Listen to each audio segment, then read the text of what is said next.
First of all, let me say happy Father's Day to all the fathers watching this right now. And make sure you say happy Father's Day to me too, because I have 3 children. You know what I'm saying? I've been doing my thing since when, 2010?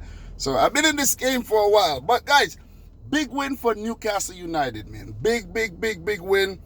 3-0 home win against Sheffield United. One of the most promising teams this season. But, for some of you guys who don't know, Newcastle has pulled off the league double over Sheffield, one of the only Premier League teams to do so this season. I think Liverpool did so, and who knows, maybe another team might, but right about now, that's a big achievement by Newcastle, who hasn't been in bad form in 2020, you know.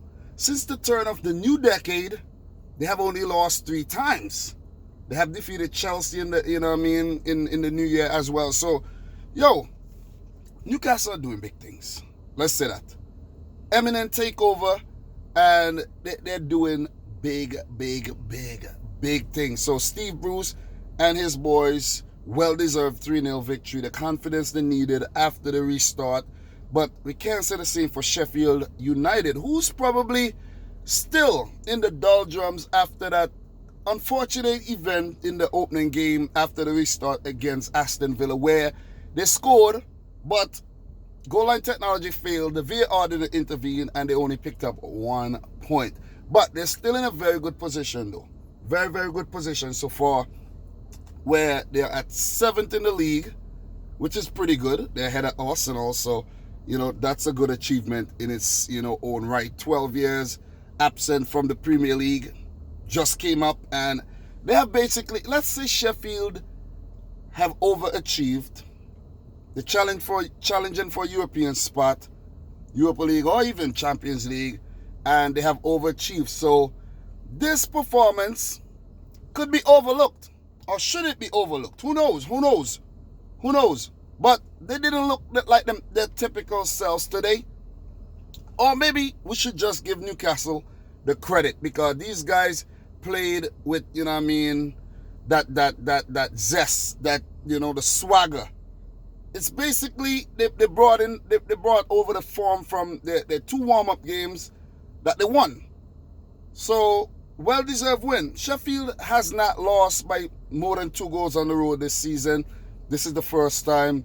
But Newcastle, they came out, they meant business, they moved the ball very well, and they just put Sheffield off their game. And one thing that really benefited Newcastle today is the pace of Alain Saint-Maximin, Miguel Almiron, who's playing a number 10 role and sometimes drift over on the wings, his speed as well, and just their tenacity. Their defense has been pretty okay this season as well, and they have a pretty good goalkeeper in Dubravka as well. So, and they dealt with whatever threat Sheffield brought their way. Sheffield didn't help themselves either by not creating enough chances at all. Their best chance came to Billy Sharp. He headed it wide, and I think, what's his name again? Ender Stevens had a shot he blasted over when they were actually trying to get back into the game. But all in all, it was a big win for, and well-deserved win for Newcastle. Alain Saint-Maximin with the opening goal. That came from a big error made by Sheffield United. They're not an error-prone team, or they have not shown themselves to be an error-prone team this season. But we could remember when George Baldock actually slipped against Liverpool. There was a similar situation where it was, I think it was Ender Stevens who failed to clear a ball that was right in his path, and he tripped over himself. It fell nicely to Alain Saint-Maximin, who was just tormenting them on the day. He blasted it past Dean Henderson at his near post. Can't blame Henderson for that, because, I don't think he was expecting the ball to pass. Stevens, that came shortly after John Egan was sent off. He picked up a silly yellow card early on, and it was him and Alain Saint-Maximin. It was him and Joelinton in a little scuffle, little melee there, and it was unnecessary. It was unnecessary because, you know what? You got this whole thing going on, Black Lives Matter and, this whole peaceful thing and solidarity thing going on. No need for you guys to be fighting, you know what I'm saying? No need. No need. You know what I mean? Like, come on. I know there still has to be some, feistiness in the football, but all that, pushing and all of that, unnecessary. Picked up a yellow card. Later, held back Joelinton, who, was basically on the end of a long ball, running through on goal, and he got sent off. Second yellow. On the topic of Joelinton, though, before Alon St-Maximin scored, Joelinton had an opportunity to score early on in the game, scuffed his shot. It just showed how low the player was on confidence. Around 28 odd matches this season, the man had only scored one goal, one big money signing from Hoffenheim. So he had to come up big in the game. And I'll get to Joelinton again. Matt Ritchie with the second goal in the 69th minute. Giveaway again. Giveaway.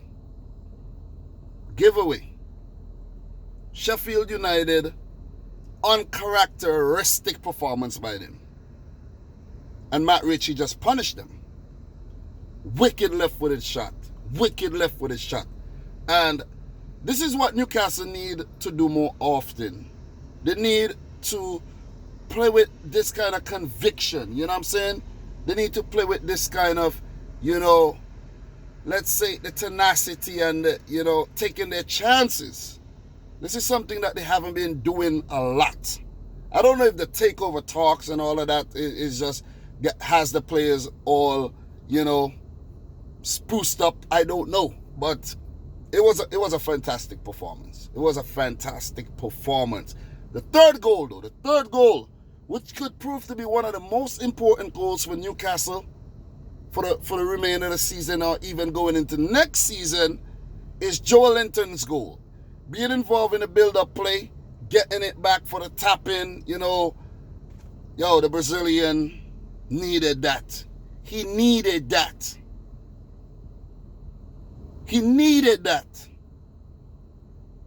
I'm really trying to think about how bad he needed it. He needed it like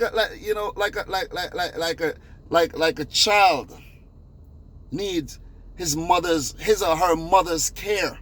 That's how bad he needed that goal, because the commentators were ripping into him, saying that he doesn't have the technique. I don't think he is a pretty okay. He's a pretty okay forward.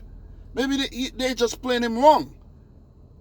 He did well for Hoffenheim. That's why they brought him in for 40 million, I think. That's a lot of money. The pressure is there. The number 9 at Newcastle, the whole Alan Shearer thing. There's guys breathing down his neck. There's, there's Dwight Gale there. There's Carroll there. There's a few other forwards there looking to get his spot. But Steve Bruce has persisted with him, and who knows? This could be the start of something really, really good for Joelinton. So, 78-minute goal, 3-0. Sheffield basically blown out of the park today. We don't see that very, very often, but good win for Newcastle, though. Good win for Newcastle. They move up to 12th, 38 points. So Sheffield right now has 44 points. Newcastle are not too far behind them. And if you're going to talk about how successful Sheffield's season has been, Newcastle's season is shaping up to be a very, very satisfactory. You could even use the word successful. If they continue to pick up wins like this, it could be, really, really, good stuff for Newcastle going into their potential Saudi Arabia takeover. For them, their next game is against Aston Villa. That's not a bad opponent to play next. Then they meet Manchester City.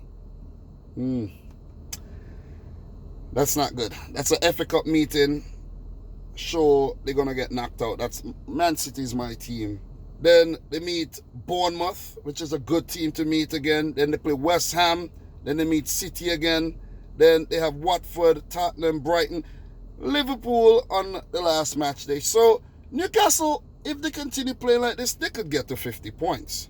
Man. You know what I mean? Who knows? They could even sneak in and snatch a Europa League place. You never know. You never know. As for Sheffield, man, Sheffield, they need to get their act together because they need to just get over the whole thing at Aston Villa. I don't know if that's still playing on Chris Wilder and his, team's psyche. I don't know if that is still a thing right now, but they need to get their act together. They play Man United next, and that is not a good team to play next. Dean Henderson won't be available. That's his parent club. John Egan got sent off. So Sheffield could be looking at another loss here. No goals scored since the restart.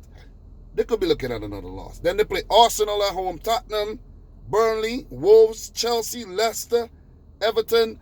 It could look. It could end very, very badly for Sheffield this season if they don't get back to their old ways before the lockdown. So, guys, man of the match for me, Alain Saint-Maximin, man. The man is just, quick, lightning quick. And I just love his flair and, his personality. I've admired this player since he was in the French league. So a lot of people didn't know about him before he came to Newcastle, but I did. But I'm going on way too long. The Chelsea Aston Villa game is about to start, and I have to go and catch it right now. Upload this video and go straight into that game. I might be back to talk about that one. And then there's the Merseyside derby later. So, well done, well played, Newcastle. Hard luck to Sheffield. They could bounce back, but we'll just have to wait and see, man. We'll just have to wait and see. So, lovely Premier League football is back, guys. Happy Father's Day once again. If you're new, hit the subscribe button, smash the thumbs up button. Let me know your thoughts in the comment section down below. Head on over to cardsplug.com/dominicrichfc to get yourself one of those lovely football cards they have over there. Use the coupon code dominicrichfc to get yourself 15% off your orders. All the links will be in the description box down below. So, from your boy Dominic Rich, until next time, peace out. Rich Squad. Video was a bit too long though.